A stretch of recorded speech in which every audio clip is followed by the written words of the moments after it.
Hello everyone, this is Chapter 10 of Drums, Girls, and Dangerous Pie, written by Sonnenblick. Starting in Siberia. Time passed, Jeffrey came home, winter blew into town with full force. Somewhere in there was a very strange Christmas where Jeffrey got a mound of presents that was nearly taller than our tree. Relatives flew in from every corner of the country, but nobody smiled much. Meanwhile, I did worksheets, lots and lots of worksheets. At home, I was worried that my parents would notice the massive amount of work I was cranking out, wonder about it, comment on it. But on the days Mom was in Philly, Dad was still in mute mode, and Dad was still in mute mode. But on the days Mom was in Philly, Dad was still in mute mode. And when Mom was back, she slept, and my dad spent time with Jeffrey. I seriously think I could have sat in the middle of the kitchen floor rubbing two sticks together over a pile of dynamite blocks and gasoline cans, and my parents would have been oblivious, as long as I was keeping myself occupied. What nobody was tuning into was that there is a big difference between keeping myself occupied and actually taking care of myself. And I was angry, mindlessly, relentlessly angry. Every minute of every day, I did all the work my teachers gave me, and I did it well. But I was so tense while I was doing it that I broke mounds of pencils, erased right through the paper repeatedly, left indentations on my desktop from writing so hard. Word got out at school about my tragic situation, and I was like a mini celebrity. Renee was instantly my pal, and Annette forgave me as usual. Teachers were thrilled with my great new attitude and kept telling me what a trooper I was. On the rare occasions when they noticed my presence, my relatives commented about how strong and brave I was, about how lucky Jeffrey was to have me for a brother. Why didn't they try being lucky like Jeffrey for a few months? And I wanted to scream at every teacher, "Why are you making me do this stupid busy work while my brother's white cell count is so low? Who cares about listing the first 10 presidents when my brother has another spinal tap on Friday? What possible use is the FOIL method of multiplying binomials when my brother's gums are bleeding every time he tries to brush his teeth? And I want to punch every kid who told me they understood my pain. Nobody understood my pain. If I had gone to each of their houses whacking random family members with a nail-studded 2x4, they would have begun to have some basic comprehension. And my parents, they were trying, but God, I couldn't even look at them without having to bite my tongue. Meanwhile, Jeffrey went bald. He lost his beautiful golden hair. Soft ringlets were all over his pillow, the shoulders of his favorite Buzz Lightyear PJs, and bathroom sink. And then one day there was just nothing left to fall out. For a long time, he never said anything to me about it. But between that and the swelling in his face from all the steroids he was taking, he was looking horrible. Of course, the steroids also made him hyper beyond all belief. So even while he was the only person I wasn't mad at yet, he was driving me pretty crazy. He wasn't able to go to school for weeks on end when his white blood cell counts were low. So I was basically his sole source of entertainment. A typical weeknight when he was home went like this: sit down and try to do homework and get interrupted by Jeffrey. "Please play with me." Ignore brother. Try to do homework. Get interrupted by Jeffrey. "Come on, Steven, I'm bored." Beg Jeffrey for 5 minutes of peace. Get begged for 5 minutes of play. "Steven, you never play with me, ever." Move entire homework operations center to different room. Repeat steps 1 through 7 as directed by small drugged maniac. I did play with him for at least an hour each night, but a lot of times neither of us was concentrating too much on the games. I was constantly hoping for an excuse to stop playing, and Jeffrey often wasn't feeling well. It was like checkers night at the terminal boredom. Terminal boredom of nausea clinic. Also, if anyone out there wants to experience the ultimate in crippling guilt, I recommend that you try beating a bald, bloated 5-year-old cancer patient at a board game. So to avoid the guilt, I would spend half my time sneakily cheating so that Jeffrey would win over and over, which also sucked because the more he won, the more he wanted to play.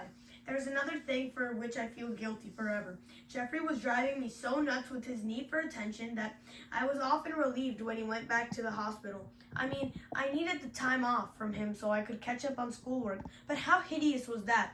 I wish for my own baby brother to be hospitalized just so I wouldn't have to play some one-sided chutes and ladders games.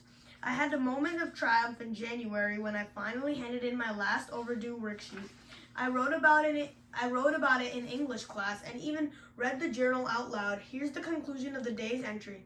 My fellow students, I stand here before you a changed man. Once I lived in fear, sneaking from place to place, avoiding schoolwork at all costs. My life was a tangled mass of lies and half-truths, and I thought I could get away with it. I thought I could carry on indefinitely with my schemes and deceptions. I thought I would be able to leave my homework undone forever, but I was wrong. Oh, so very wrong. Friends, there exists on this planet a delicate balance, a balance between good and evil, righteousness and wretchedness, crime and punishment. And when any one man tries to tip the scales too far, they always bounce back. Beware, beware. Okay, so the journal prompt was pick any character in Mark Twain's works and explain how he or she is changed by his or her experiences. Miss Palma did commend me on my rhetorical flair, though, and that's got to count for something. So my work was made up. My parents wouldn't be getting the dreaded call from Mrs. Galley. I could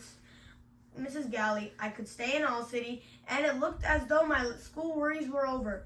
But who are we kidding here? Nobody knows how to get slapped down by fate like Stephen Alper. Just when things were turning around, I got the flu.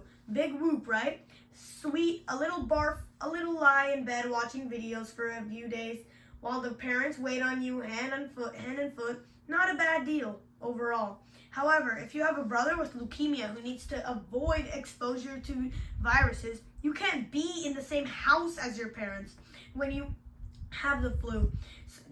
So just when I needed my parents the most, in my hour of deepest need and intestinal crampage, they shipped me off across town to my grandpa and grandma's. Now I love my grandpa as much as I love anybody, and my grandma's all right too when she's not dusting around me every 5 minutes or nagging me about my posture.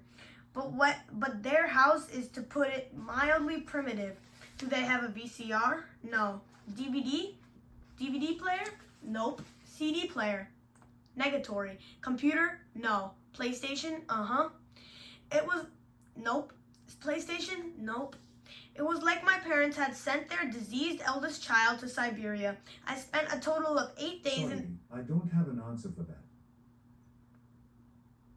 I spent a total of 8 days in that glorified hut. But I mostly just slept the first few away. The last 5 were the problem. How many games of Go Fish can a normal 13-year-old boy play with his grandma without suffering permanent brain damage? Hopefully the limit is more than the 17 in a row I played with mine. How long can that same normal boy talk with his grandfather without running out of meaningful things to say? The answer to that is 4 days, if the boy is essentially comatose for the first 3 of them. And how weird does my grandparents' house smell, by the way? Once my nose started clearing up on day 5, my nausea got even worse because that odd aroma of old pot roast mixed with mothballs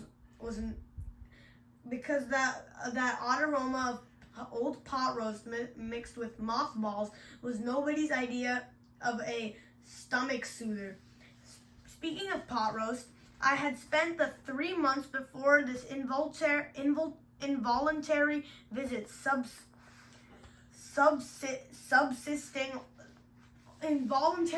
subsisting of subsisting only by a combination of my wits and the microwave.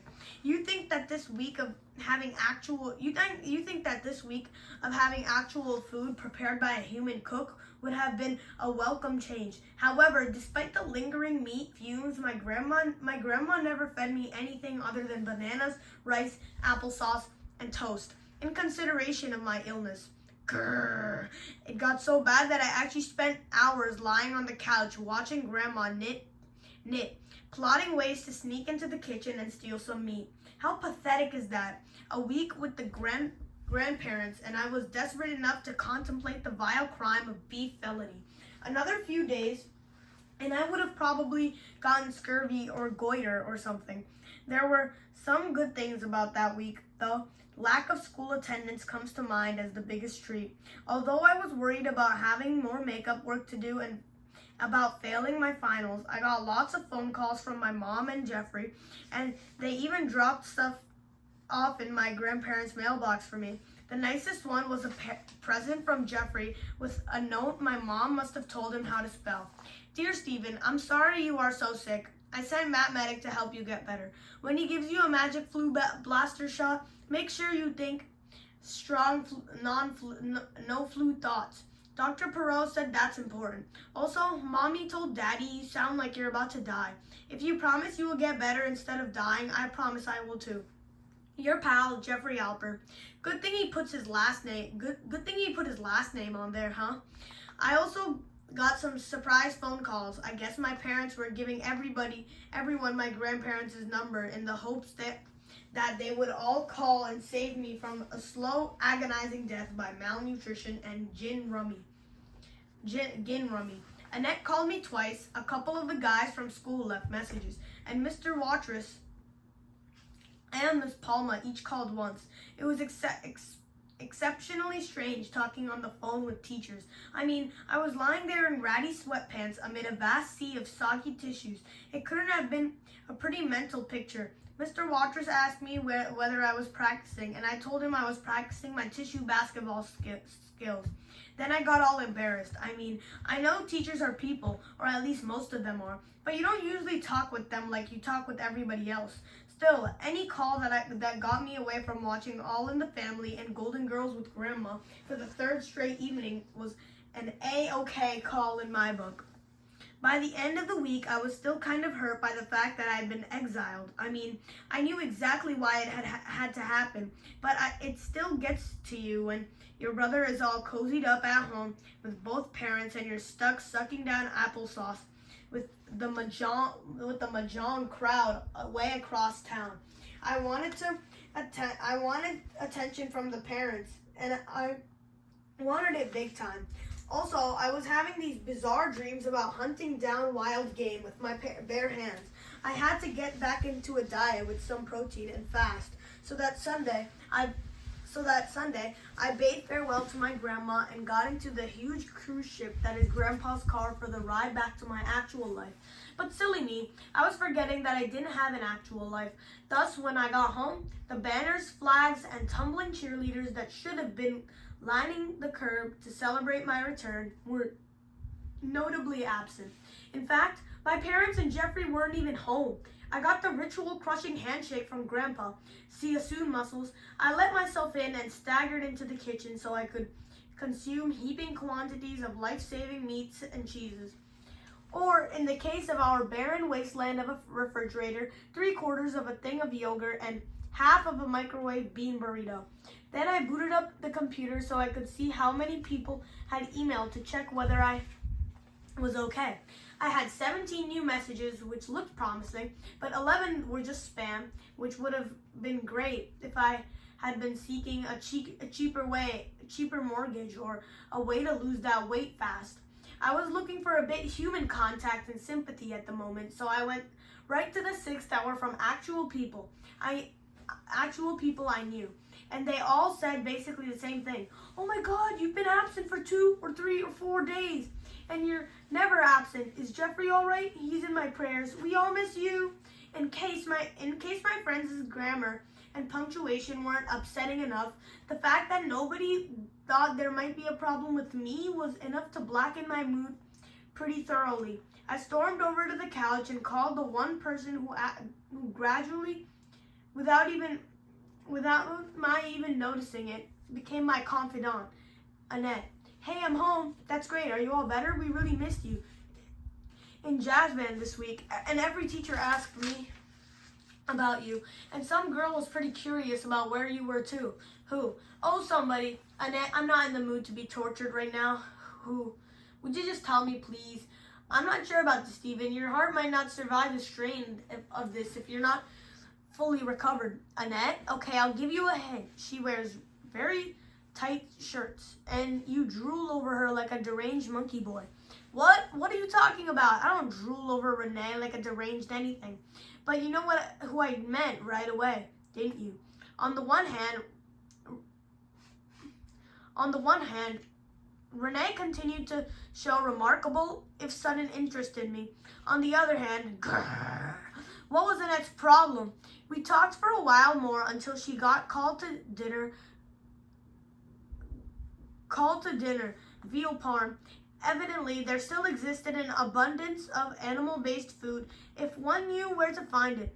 And if one were just too pathetic, forlorn, and unremembered, one could always scrounge up some decade-old generic canned fruit cocktail from the depths of the basement pantry. I was sitting at the kitchen table alone, picking out the cherries from the various beige floaty things which made up 93% of the fruit cocktail, when my family returned home, laughing at some private joke that they had shared during my week in lockdown.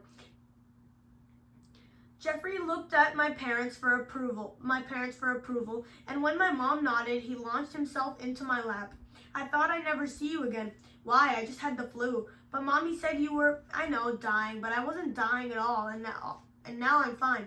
Then Mom piped up. Oh, Stevie, it's great to have you back. Hey, you noticed I was gone? What was the big clue that gave it all away? Stephen Alper, what has gotten into you? The ensuing fighting was not so entertaining for anyone concerned, although Jeffrey giggled when I said Grandma was a demented child-starving hag. Dad may have found some truth there too, but he wasn't dumb enough to jump into the raging battle, so he just took Jeffrey off the field of combat and up to bed without an audience. Mom and I wound down pretty fast without any kind of resolution. I just kind of tapered off and walked away, went downstairs and played on my practice pad at first. My wrists were rusty after more than a week off, but I gradually warmed up until I was playing blazingly fast and much harder than usual. When I got too tired, I stopped for a while and listened to blasting punk music on my Discman. Then I went back to the pad again. I must have been down there banging away for a couple of hours. I was trying to stay hidden until everyone else went up to bed so I wouldn't have to deal with anybody. Finally, I decided the coast was probably clear, so I tiptoed upstairs. Nobody was sleeping yet. As it turned out, my family hadn't necessarily been having the excellent week I had been imagining so resentfully. I could hear noises from the bathroom upstairs, Jeffrey vomiting, and my mom trying to soothe him. I also saw something shocking right in front of me at the kitchen table. My dad was slumped over a pile of papers with his head cradled in his hands, and he was crying. Okay, guys, so that's it for chapter 10, Starving in Siberia, of Drums, Girls, and Dangerous Pie. I'll meet you tomorrow 11 for chapter 11, Pointlessness and Boy Perfume.